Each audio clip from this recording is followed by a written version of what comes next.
Lelang ramnening sesungguh kumenyar marang mening puri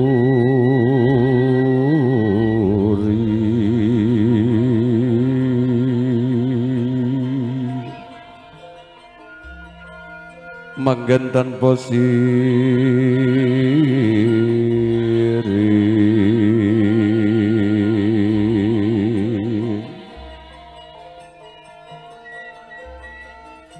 halap ingkang umang emas lur ning langit takwan sarwa manik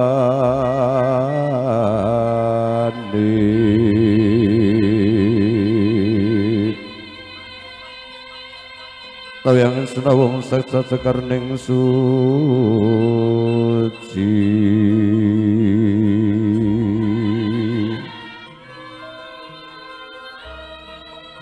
Kokwan panwat nyewang noto Duryudana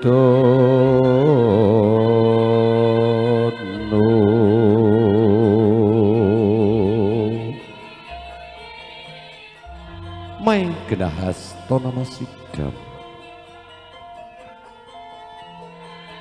tansah klebek dadi dumateng panjenenganipun saking Bapa Saraji Binseng keluarga ageng almarhumah Ibu Sarli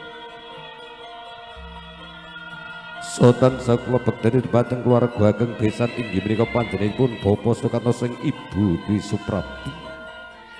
So kula kang cadhong barokahipun dumateng para alim, para ulama, para ing sesepah bene sepah kakung putri ingkang minulyaning budi. Upacara panggih teman-teman wedal menika Kang Dimas Ayu Retno Widyawati SH sekalian Kang Mas Bagus Pratu Irwan Renaldi Kang Mas Bagus Pratu Irwan Renaldi KP Piting Bopo Sukato sing Ibu Dwi Suprapti Soho Dimas Ayu Retno Widyawati KP Piting Bopo Sarjibin sing warga ageng Ibu Sarmi upacara panggih temu temanten wedal menika kairinging saking gending-gending logis musika dipun mangembanding dening Bapa Amirju. So ingkang dipun upacara panggih ingkang dipun mangembanding saking Endang Make Up Decoration saking unit pitu. Kang Mas Bagus Pratu Irwan Renaldi KP Piting Bapa Sukanto sing Ibu Suprapti ingkang dipun lumampahaken kairinging saking gending Kebu Giro. Sumangga Cah Bagus Kebu Girone Geter bater kene Kang Tejo Kang Mantururek sejuaring sasana benedya bebasan Srambata rubuh suarandi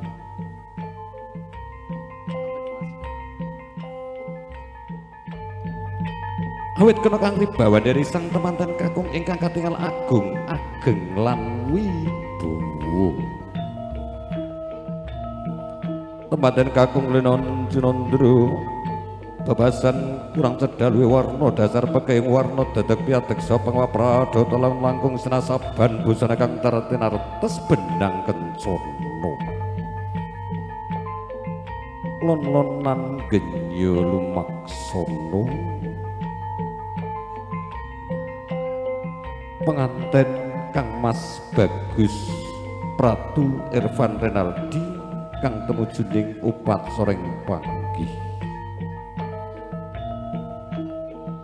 semenarang gilar-gilar nanging datan ambelar nanging saya malah ngagem dasar amboto nototan ora kang kuciwu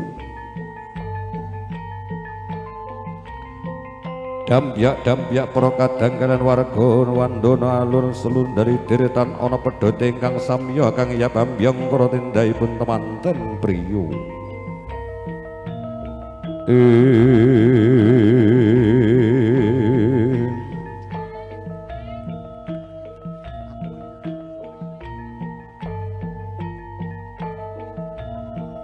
sanindakan adat Idi Widono Dimas Ayu Retno Widyawati KP Piting Bapa Sarjimin Sun Ibu.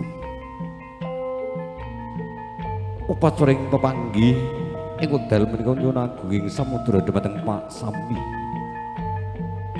Saha kang nyuwun pandongan-pandongan istitining pangestu mugi-mugi tansah pinaringan kanthi karahayun anggenipun upacara panggih ing wekdal menika boten enten kang sambi kala. Nahodo Sri Narendra tetasrin waka ing setinggil sigra lengahing dampar kencana ingkang kapipit pinatik murna sesemakan agra ingkang babut mangradani rep ditemper manantana sabawane wayang-wayang asawise kang ambyar semung swarani abdi karya gending yang menyer ingkang samya nambut kanthi Dimas Ayu Retno Widyawati semonggo kang dipun lumampahaken ing upacara pepanggih Sane Astri seneng jroning penanggilan sang rata alon hamanebyu saya cedhak saya cedhak saya cedhak panganten putri semawa kakung anindahaken adat Idi Widono upacara panggih kang dipun mangambanding dening Endang Make Up Decoration apagut catur netra tanipun saking kasebating inggih punika pepandhengan Dimas Ayu Retno Widyawati SH kalian Kang Mas Bagus Pratu Irfan Renaldi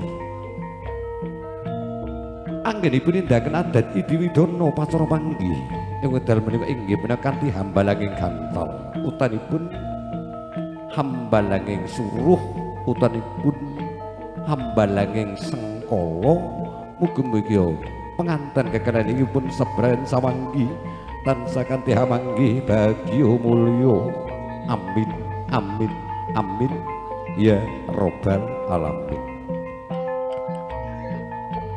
Dumateng para rawuh lan saha penlenggah tansah ingkang kula pedhet sanendaken adat Idi Widono penganten putri saha penganten kakung Gyotang Kepasta utanipun salaman salaman nuduhaken muga-mugi patipun paringaken keselamatan kalengkang murbeng dumadi saha kang dipun hangenaken cipta saha kang dipun aswaken kalengkang maha kuwasa kan Ibu Endang Decoration napa ingkang dados renanang penggalih dumateng penganten kekalih anggenipun bebrayan samanggih kanthi hamanggih bagya mulya amin. Sanendaken adat Idi Widono upacara panggih inggih menika ingkang ngagem kembar mayang Dimas Kang Bagus Kang Mas Bagus kang dipun aturake Kebu Giro dilanjutkan terlebih dulu Kebu Giro lagi diulang kembali sanendaken adat Idi Widono penganten putri saha manembah raos bektinipun dumateng Kang Garwa Kang Mas kula nyuwun bektinipun saha kang nyuwun dening pangestu saha kula nyuwun pangapunten ingkang kathah dumateng panjenenganipun Kang Mas tak tampa cahayu anggonmu sembaik sujud marang aku ayo padha nuwun karo Kang Maha Kuwasa muga-muga anggone bebrayan tansah hanemone kang kegampang apa kang disejaning awak dhewe ngaturaken sembahing nuwun Kang Mas sanendaken adat Idi Widono upacara panggih inggih punika kanthi ponangengan tiga ponangengan tiga kanthi pecah kanthi karupa kuning soing pethak rupa pisah nanging dadi siji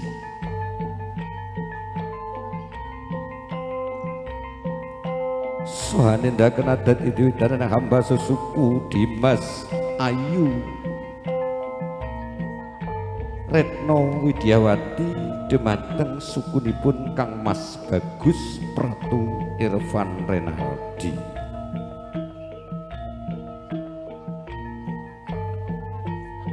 Sohanindaken adat idiwidono anggenipun hamba sesuku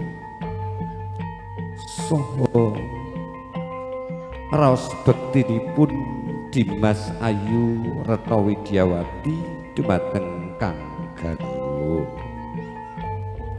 Sohanindaken adat idiwidono upacara panggih wedal menika penganten putri kang dipun jumenengaken kalian Kang Garwa hamiter-mitri ning jejagat kang kaping 7 kang dipun mangembanding dening Endang Make Up di Koraset. Dumateng para rawuh lan saha para panenggah tansah ingkang kula bekteni kakung putri ingkang minulyaning budi. Raos bektinipun dumateng Kang Garwa Dimas Ayu Retno Widyawati dumateng Kang Garwa Kang Mas Bagus Pratu Irfan Renaldi anggenipun abasuh suku pramelakan jumenengaken Dimas Ayu Retno Widyawati dumateng Kang Mas Bagus Pratu Irfan Renaldi saha miter-mitri ning jejagat.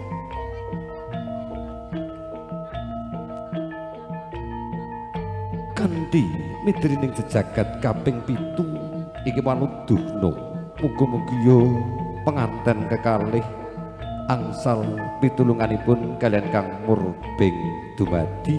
Amin amin amin ya robbal alamin. Tanggap temanten putri kita kedahanjeng kumring mardaning Kang Sarwa samembah sarta hamiji padanging garwa Titi Purno adicara panggih inggih menika kang dipun halajengaken sesinduran penganten kekalih kang dipun mangembanding bapa sarjimit tumujuning kursi gading damparing kencana lon-lonan genya lumaksana tumedha dumadi acara sinduran kawistara temanten kekalih sinengapan sindur ingkang katuraken dening ingkang ibu saha kang bapa. Tanggapipun sasmita ingkang bapa Gita Kasta pancating sindur tumedha nganti putra temanten kekalih tumujuning kursi plakrambi tanipun kursi gading damparing kencana.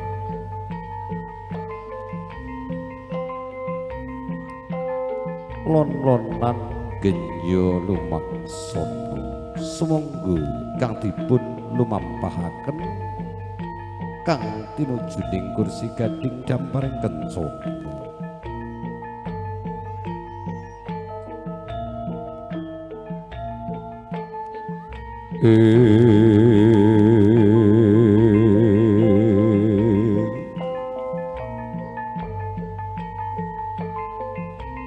Ngaturaken sembahipun dumateng para tamu sanaleseng para kekadang, para alim, para ulama ingkang sampun ngaturaken pandonga dumateng panjenenganipun putra putrinipun saking Bapa Sarjibinseng putra saking Bapa Sukratno.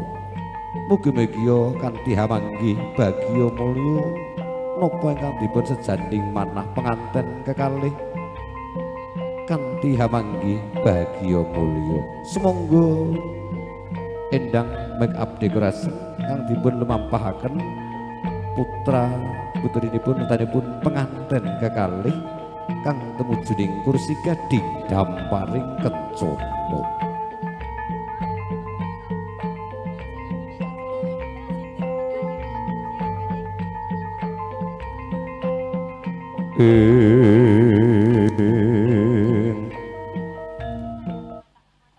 So gegendhingipun kang dipun halajengaken kodhok ngorek kawuriyan alon-alon endah lan banget pangati-atine ingkang bapatuniba hanganti putra temanten kekalih kang tumujugian kang tinuju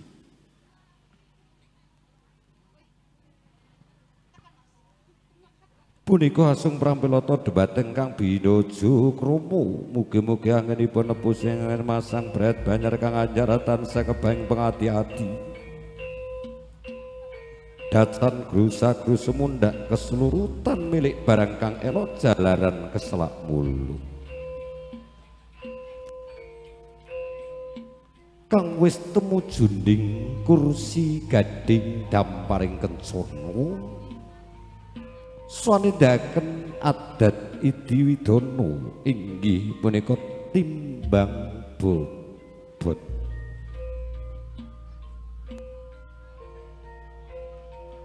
timbang bobot inggih menika anuduhna anake Dewi kalian anak mantu ora ana kang rubeda berhadapan memegang pundak ya kedua tangan memegang pundak ibu memegang pundak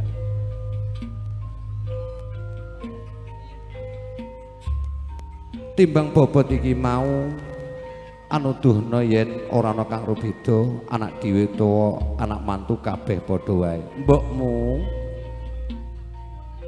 tak rasa-rasakake anake Dewi karo anak mantu iki mau kok padha wae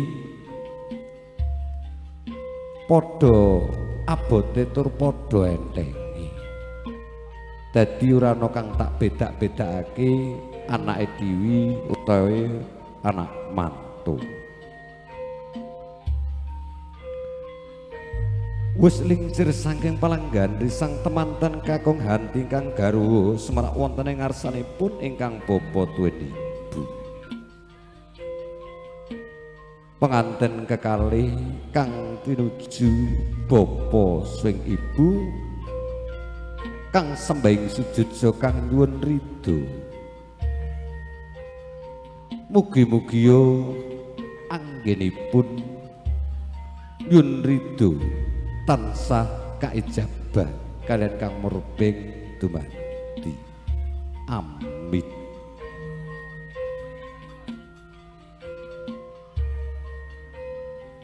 Dimas Ayu Retnos Widyawati sengkang Mas Bagus Ratu Irwan Renaldi jumenenga nggir tumuju kansoh nyuwun ridho dumateng bapa swing dumateng para penyelenggara kakung putri sugeng pinarak sugeng lelenggahan anggenipun upacara pepanggih ing wekdal menika tansah piniringan kanthi karahayun boten enten kang kang sambi kala amin nak Mas Dimas Ayu Retno Widyawati kang sembahyang sujud dumateng bapa kang Mas Bagus Ratu Irvan Renaldi sembahyang sujud dumateng ibu ampun kasupe Pak nggih diwaosaken selawat ping 7 Pak nggih anggenipun sembahyang sujud monggo bapa tuwin ibu kula nyuwun titining pangestu dumateng panjenengan anggenipun hamba suku ros bektinipun kula dumateng panjenengan mugi-mugi kula mesamangke tansah kanthi amanggi bahagia mulya bapa ibu tak ombo ger anggun sembah sujud marang aku muga-muga slirani anggonmu bebrayan tansah kanthi namanggi bagya mulya nggih anak-anakku ngaturaken sembahing nuwun ingkang sampun peparing pandonga saparing parido. Aja lali marang kewajibanmu marang Kang Murbeng dumadi inggih ngaturaken sembahing nuwun Bapa tuwing Ibu sampun paripurnandi anggenipun sembahing sujud pramila nak Mas Bagus Nimas Ayu Retno Widyawati SH so Kang Mas Bagus Irfan Pratu Irfan Renaldi. Mugi-mugi tansah pitaringan kanthi karahayut anggenipun lumampahing bebraya.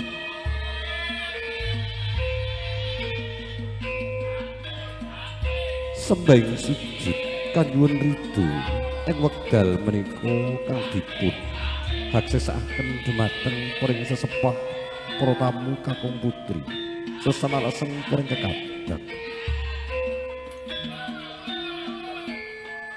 Raos bektenipun dumateng Ibu Nimas Ayu Retno Widyawati. Yalah nggih anakku, anggonmu bekti marang aku ora kaya-kaya. Muga wae apa kang dadi niatmu ana ing bebrayan sing Maha Kuwasa kanthi nyembadani. Inggih Ibu kang wujudaken raos padunganipun kalih Kang Maha Kuwasa. Mugi-mugi tansah napa ingkang dados niat penggalipun Kang Maha Kuwasa kanthi nyembadani Bapa tuwing Ibu. So kula nyuwun karidanding dumateng panjenengan Bapa tuwing Ibu. Tak tampa anak-anakku kabeh. Ibumu kanthi sadete sakeluh amarga saking bebungah anggonmu isa bebrayan. Ngaturaken sembahing nuwun Bapa tuwing Ibu. Masih musik kodhok ngorek. Kairinging gending-gending saking logis audio inggih menika kairinging gending kodhok ngorek. Monggo Mas Cah Bagus putar kembali yang musik ini tadi. Londonan Genjalo Maksono penganten kekalih kang tumujunding Bapa Sukatno sing Ibu Dwi Suprapti saka nyuwun ridho saka Kang Idi Dinding Pangestu. Sembahing sujud dumateng Bapa sing Ibu.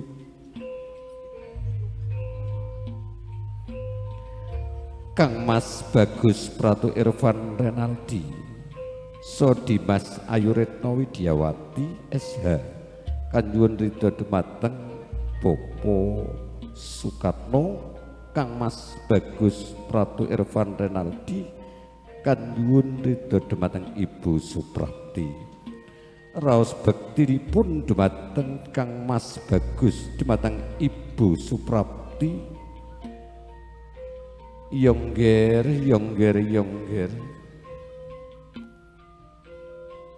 awakmu bektine marang aku ora kaya ibumu hambung bisa hambung nganai pandungu. Ibumu lego slirane taat bekti marang aku marang ibumu musa marang bapamu. Ibu bangga marang slirane Cah Bagus so bektinipun nyuwun anggenipun nyuwun bekti saha nyuwun ridho waosaken selawat Pak nggih kula nyuwun ditining pangestu anggenipun bebrayan samangke kanthi hamanggih bahagya mulya tak tampa ngire asdirani kang nyuwun paring ridho muga-muga kang murbeng dumadi kandha nyembadani apa kang dadi niatmu anggone bebrayan ngaturaken sembahing nuwun Bapa tuwing Ibu kang sampun paring karidho ati-ati anggon mlumaku sampun bari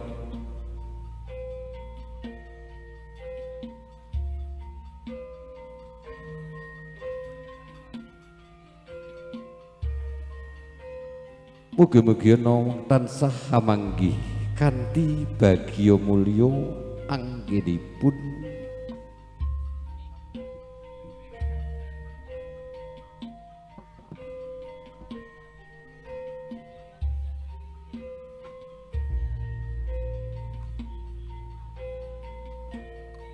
sembahing sujud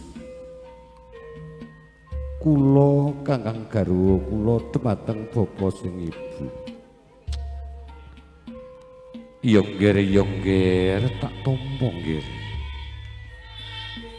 bapamu so ibumu kanthi hanetes sakilo ora merga ning apa ananging merganding sirani sing bebrayan hampung bisu hangaturake pandonga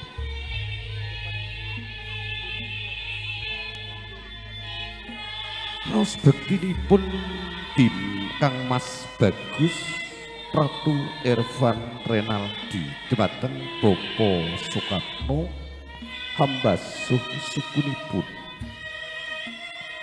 utanipun saking kasebating inggih punika hang lebur dosa-dosanipun klenta-klentunipun saderengipun anggenipun bebrayan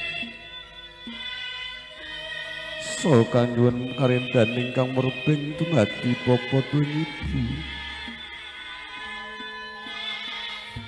anggenipun bebrayan mugi-mugi kula kalian garwa kula tansah manggih bahagya mulya wis sak mestine Bapa marang ibumu kang paring dening pandonga kanggo anak-anakku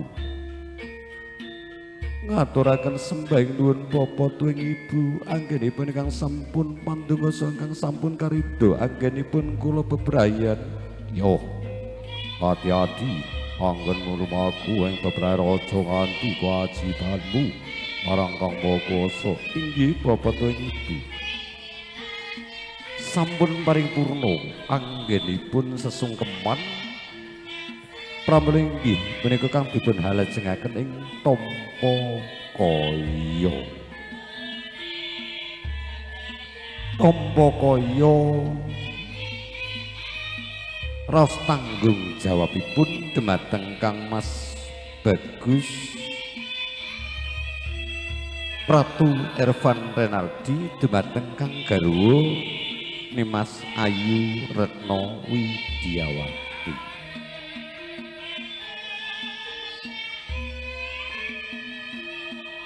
tampa kaya iki mau anggenipun manupring panupa jiwa saking Kang Mas Bagus Pratu Irfan Renaldi dhumateng Kang garwa Nimas Ayu Retno Widiawati nok Cahayu anggonmu nampa kaya iki mau aja nganti marak-marak ya nok Nimas Ayu Retno anggenipun nampa kaya aja nganti marak-marak ya nok kuwi kang wis dadi perlambang anggone omah-omah utainipun bebrayan janding sliramu ang bebrayan. Amin.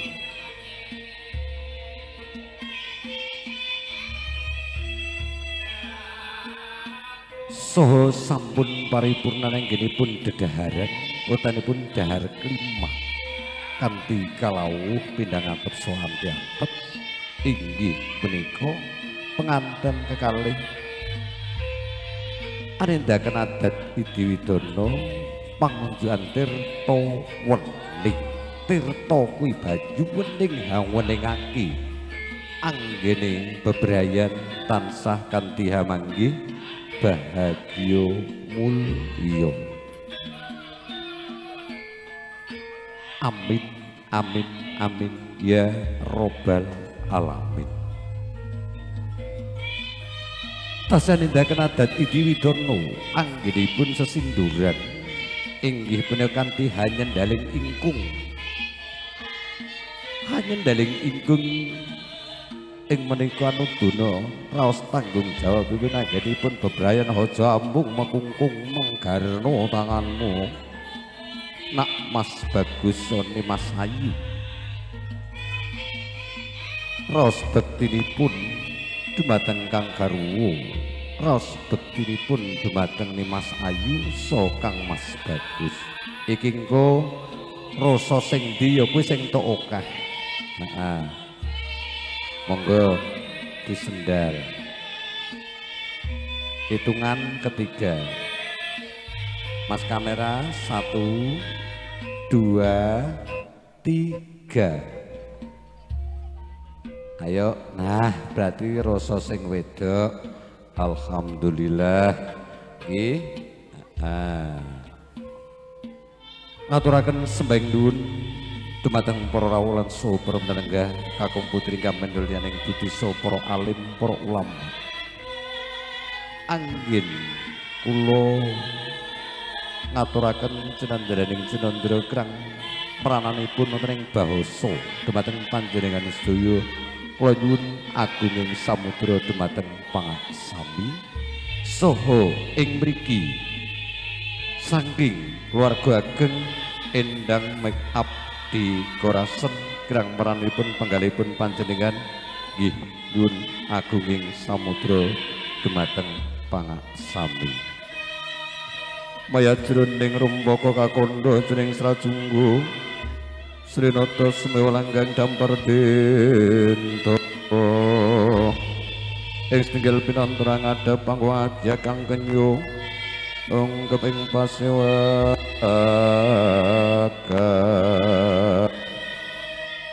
Tintrem kang samyang lengaken pranikaning nata.